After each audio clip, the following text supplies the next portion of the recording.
Today, a wrong turn will ignite a world war. A single gunshot on a quiet summer morning will echo across continents, pulling empires into conflict and sending millions of young men into trenches they will never leave. This is not just the story of an assassination. It is the story of how Europe, tense and armed and waiting, needed only a spark. On June 28, 1914, in the city of Sarajevo, the heir to one of the most powerful empires on earth will be shot at point-blank range. His name is Archduke Franz Ferdinand, and within weeks, the world will be at war. Welcome back to History After Dark. I'm Michael. And I'm Lucy. And I have to say, this one feels different. Because when we talked about Caesar, it was one republic collapsing. But here, we're talking about the entire world sliding into chaos. And it all starts with one assassination? That almost sounds too simple. It does sound simple, and that's what makes this story so haunting. Because the assassination didn't create the tensions in Europe, it revealed them. By 1914, Europe was a continent of alliances, rivalries, industrial power, and nationalism. Imagine an animated map of Europe, massive empires colored in bold shades, the British Empire stretching globally, the French Republic hardened by past defeats, the German Empire rising in confidence in industry, and the Austro-Hungarian Empire, old, fragile, and multinational, holding together dozens of ethnic groups under one crown. Beneath the surface, cracks were forming. So let's set the stage. What year are we in, and what exactly is going on politically? It's 1914, the early 20th century. Europe is armed to the teeth. There's something historians call the powder keg of Europe, and that's the Balkans. The Ottoman Empire has been weakening for decades. New nations are emerging, driven by nationalism. Serbia is one of them. Small, proud, ambitious. It wants to unite all Slavic peoples in the region, but many of those Slavs live inside the Austro-Hungarian Empire. That empire is ruled by Emperor Franz Joseph, aging and cautious, presiding over a patchwork of Germans, Hungarians, Czechs, Croats, Serbs, and more. It is powerful on paper, but unstable at its core. So Serbia wants independence for Slavic people who are under Austrian control. Exactly. And Austria-Hungary sees that as an existential threat. Because if Slavic nationalism spreads, the empire could fracture completely. Now add alliances. Germany has pledged support to Austria-Hungary. Russia sees itself as the protector of Slavic nations like Serbia. France is allied with Russia. Britain is tied to France. It's like a web. Pull one thread and everything trembles. So Europe is tense, armed, divided into teams, and just waiting. Yes. Militarism was growing. Countries had detailed war plans ready. Germany had the Schlieffen-Ground. Russia had mobilization schedules measured down to train timetables.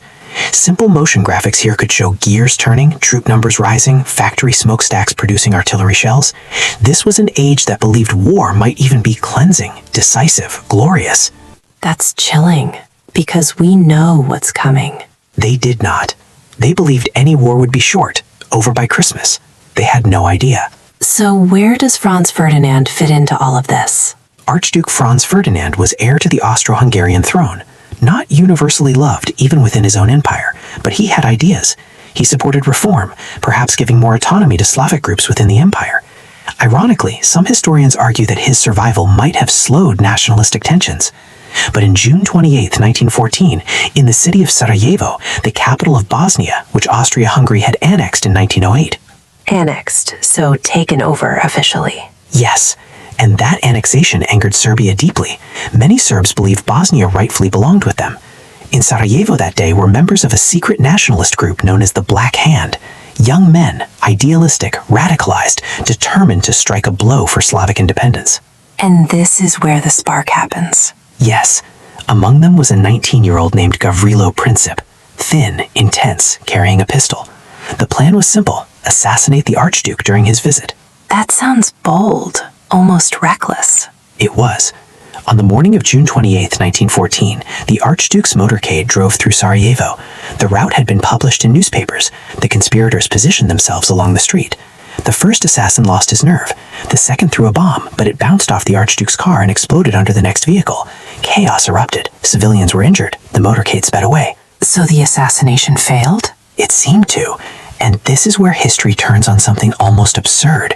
Later that morning, after attending a reception, the Archduke insisted on visiting the wounded in the hospital. His driver, unfamiliar with the city, took a wrong turn.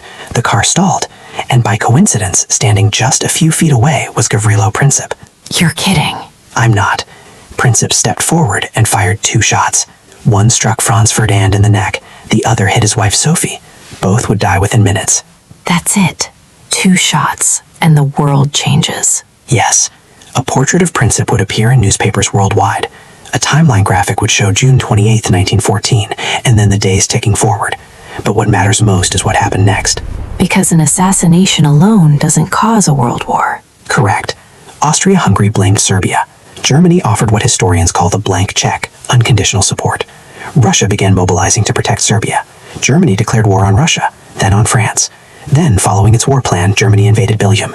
Britain, bound by treaty to defend Belgian neutrality, declared war on Germany. So it spreads like falling dominoes. Exactly. Animated maps here would show declarations of war lighting up Europe in red and black. Within weeks, Europe was engulfed. Within months, soldiers from colonies across Africa and Asia were involved. It became a global war. And they thought it would be over by Christmas. Instead, it became trench warfare, machine guns, poison gas, artillery barrages lasting days. Over 16 million dead by the end. That's unimaginable. And it all traces back to Sarajevo. But remember, the assassination was the spark, not the fuel. The fuel was nationalism, militarism, alliances, imperial competition. So if Princip hadn't fired those shots, would there still have been a war? That's one of history's great questions. Perhaps. Europe was unstable, but maybe not in 1914, maybe not in that way. What were the immediate consequences for Princip? He was arrested immediately. Too young to receive the death penalty under Austro-Hungarian law, he was sentenced to prison. He died of tuberculosis in 1918, before the war even ended. So he never saw the full destruction? No, and the destruction reshaped the world. Empires collapsed. The Austro-Hungarian Empire dissolved. The Ottoman Empire fell. The German Empire ended. New nations formed. But harsh peace terms imposed on Germany would sow resentment, leading to the rise of Adolf Hitler decades later. So World War I leads directly to World War II? In many ways, yes. The Treaty of Versailles created economic hardship and political instability in Germany. The map of Europe was redrawn, but not always wisely. The war also accelerated technological change, women entering the workforce, and the decline of aristocratic rule. And modern warfare as we know it. Precisely. World War I introduced total war. Entire societies mobilized. Civilian industries converted to military production. Propaganda shaped public opinion. The 20th century was born in the trenches. That makes this assassination feel less like a single event and more like the beginning of our modern world. That's exactly what it was. The 19th century ended in Sarajevo. The world that followed, global conflicts, ideological battles, mass politics, grew from that moment.